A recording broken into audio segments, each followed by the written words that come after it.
ओम साईराम मित्रांनो, आज आपण श्री साई सच्चरित्रातील 5व्या अध्यायाचा सारांश पाहणार आहोत. हा अध्याय म्हणजे बाबांच्या शिर्डीतील दुसऱ्या आगमनाची मंगलमय कथा आहे. कथेची सुरुवात होते औरंगाबादच्या चांद पाटलांपासून. त्यांची लाडकी घोडी हरवली होती. अनेक दिवस शोध घेऊनही ती सापडत नव्हती. तेव्हा त्यांना वाटेत एक तरुण फकीर दिसले. त्या फकीराने केवळ शब्दाने सांगितले, तिथे ओढ्याकाठी बघ, घोडी तिथेच चरत आहे. आश्चर्य म्हणजे घोडी तिथेच होती. चांद पाटील भारावून गेले. बाबांनी तिथे जमिनीतून चिमटा मारून अग्नी प्रज्वलित केली आणि पाणी काढले.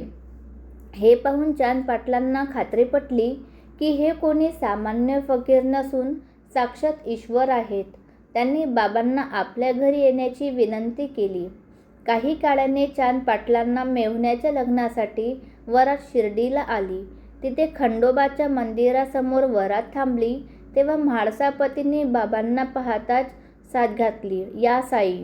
आणि तेव्हापासूनच त्या अनाम फकीराला साई हे नाव मिळाले.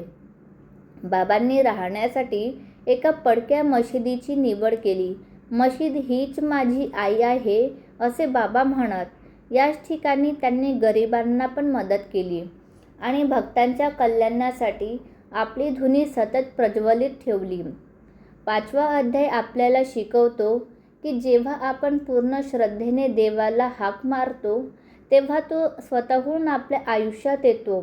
ज्याप्रमाणे चांद पाटलांना त्यांची हरवलेली घोडी सापडली, तसेच बाबा आपल्या जीवनातील हरवलेली शांती आणि आनंद आपल्याला परत मिळवून देतात. अनंत कोटी ब्रह्मांड नायक राजाधिराज योगीराज परब्रह्म श्री सच्चिदानंद सद्गुरू साईनाथ महाराज की जय. तुम्हाला हा अध्याय कसा वाटला मला कमेंट्समध्ये नक्की सांगा आणि अशाच सुंदर कथांसाठी आपल्या चॅनलला सबस्क्राईब करायला विसरू नका. ओम साईराम.